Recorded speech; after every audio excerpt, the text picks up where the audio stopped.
ঢাকা বিশ্ববিদ্যালয়ে যে ডাকসু নির্বাচন হচ্ছে বা আসতেছে তা নিয়ে আমার দুটো কথা আছে। এখানে এনসিপি যে রাজনৈতিক দলটা তারা একটা শিক্ষার্থী পরিষদ মানে হচ্ছে প্যানেল গঠন করছে, সেটাকে সমর্থন দিছে। যেমন বৈষম্য বিরোধী শিক্ষার্থী পরিষদ নামে একটা প্যানেল আছে, সেটাকে তারা এনসিপি সমর্থন দিছে। অন্যদিকে শিবিরও তাদের প্যানেল ঘোষণা করছে।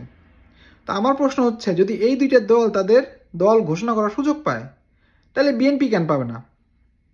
কিছুদিন আগে দেখা গেল যে বিএনপি হল কমিটি ঘোষণা করছে, তখন সব ছাত্রছাত্রীরা বের হয়ে গেছে যে তারা হলের ভেতরে কোনো ছাত্র রাজনীতি মেনে নিবে না। কারণ গত বছর জুলাইয়ে এই ছাত্রলীগকে উচ্ছেদ করার আগে সবাই এরকম একটা পরিস্থিতি ক্রিয়েট হয়েছিল যে সবাই স্বীকার করছিল যে হলে কোনো ধরনের রাজনীতি চলবে না। তাহলে এই যে যে এনসিপি তাদের দলকে দিল বা তাদের একটা প্যানেল সমর্থন দিল, শিবির একটা প্যানেল দিল, তাহলে তাদের বেলায় কেন এটা হচ্ছে?